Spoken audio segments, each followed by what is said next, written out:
I've already explained the fact of human overpopulation and that it's the single most important reason for the environmental disaster that's affecting our planet.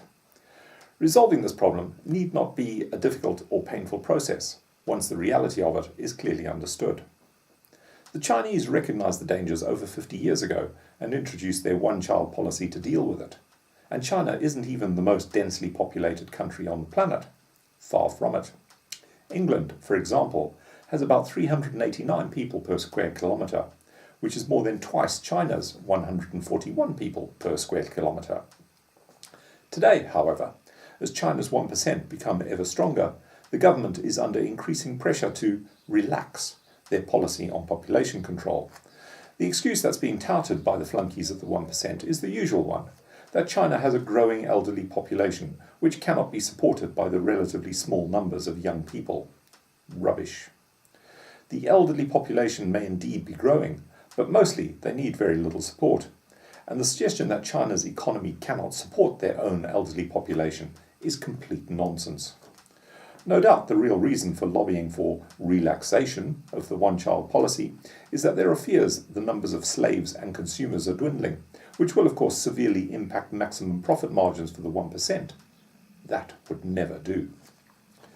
The corporate giants who rule the planet are not unaware of the situation. The people who run corporations are not stupid. However, they are incredibly evil.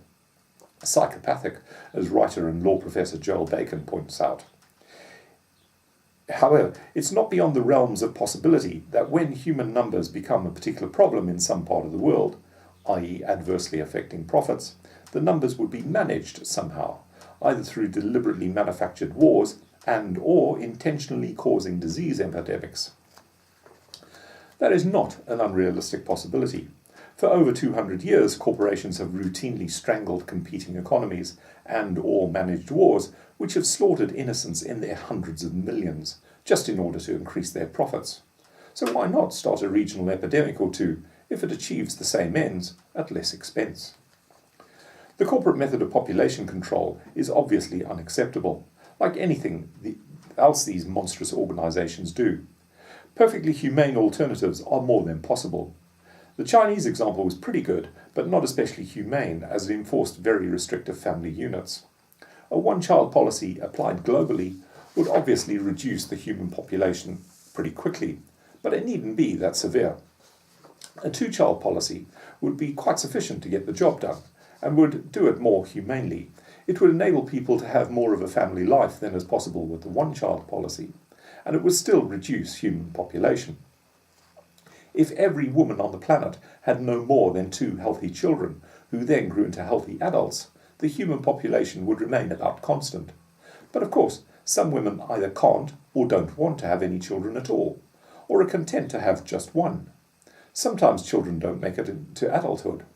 So because of these limiting factors, it can be seen that a two-child policy would be sufficient to gradually and painlessly reduce human population, because the global average would be less than 2 children per woman. This is something that should never be forcibly regulated, i.e. through forced sterilizations or abortions. It should be achieved through education, by simply explaining the importance of it. Of course, some women will nevertheless have more than 2 children. This is not necessarily a bad thing. In situations where a child dies, for example, the mother should be able to have another one if she wants to. Women who deliberately choose to ignore the principle of having only 2 healthy children are likely to be few in number, especially if they are properly informed about the reasons for the principle. For those few who do ignore it, the consequences should never be taken out on the child, who must always be as welcomed and accepted by society as any other child. But there would be nothing wrong in having strong disincentives in place for such antisocial mothers, such as requiring these mothers to work significantly more for a longer period of time, and or to pay significantly more taxes. But education is the most important factor here. If people are simply given good information, they will invariably make good decisions.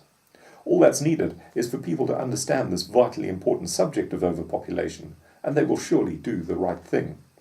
People simply need to learn how their families are cynically exploited in order to increase profits for the 1%, and to learn how overpopulation is destroying the planet, and they will surely do the right thing.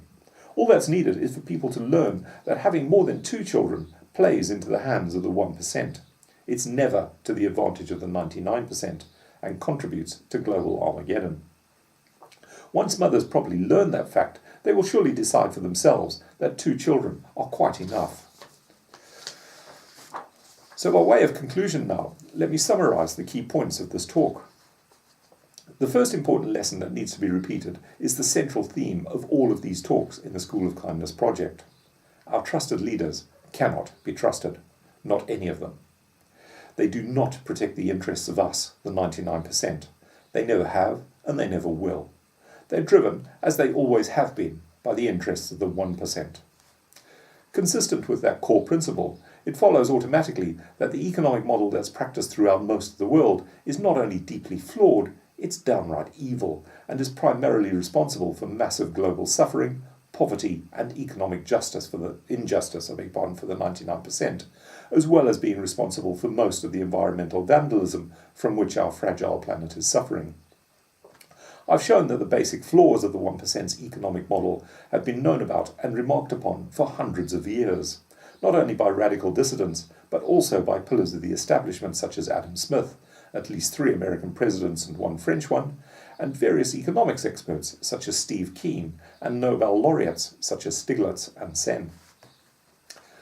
I haven't wasted much time in this talk talking about standard economic theories, not because I don't understand them, but because I do.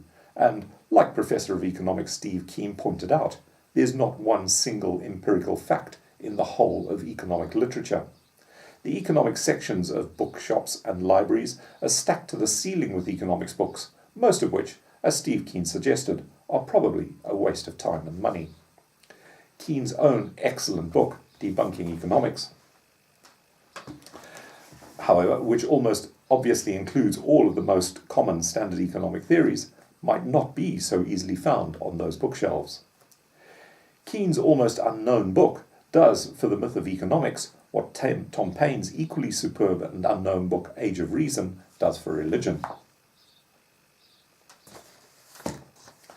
Other excellent books that are highly relevant to the subject of economics, and which have informed much of this talk, are also unlikely to find space in the economic sections of supposedly good bookshops, and include the following.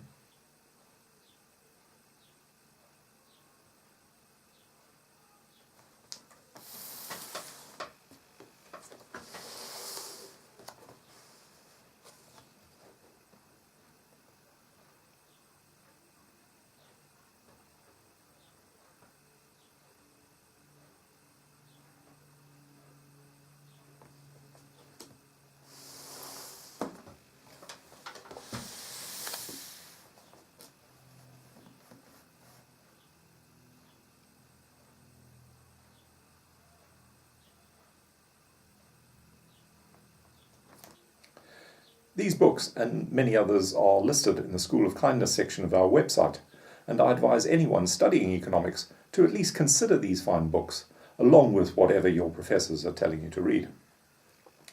The only hard fact we need to know about standard economic theory is that it's completely dominated the powerful governments of the Western world for almost half a century, and is therefore directly responsible for causing mayhem and misery to billions of people, as well as causing irreversible destruction to huge swathes of our fragile planet. The empirical evidence for this, that Steve Keen rightly values so highly, is simply to open one's eyes and to really see the state of our planet, a state which is entirely due to the gangsterism of our trusted leaders' economic policies. Some people say these policies are a failure. That isn't even half true. As far as the 1% are concerned, given that their economic policies have rewarded them with unimaginable wealth and awesome political power, their policies are a storming triumph. On the other hand, as far as we the 99% and our planet are concerned, these policies are not simply a failure, they're a global catastrophe. As a description of the economic policies of our trusted leaders, the word failure doesn't begin to do justice to the job. Contrary to what our trusted leaders tell us, that there is no alternative to their gangster economic model, there are in fact a multitude of alternatives, most of which, as far as we the 99% are concerned, would be better than what we have. The economic model that I propose, called Enmo economics, separates fairly well the different economic roles and responsibilities of the state and the private sector. Enmo begins with the creation of real democracy, where all government decisions are made by well-informed electorate. Enmo economics says that the state is responsible for ensuring everyone has enough of everything they need in the way of essential goods and services to lead comfortable, secure and happy lives in exchange for a modest amount of labour working for or contributing taxes to some public service. Whilst the private sector, properly regulated by the state, may supply anything it likes in the way of more, the non-essentials that people don't need but like.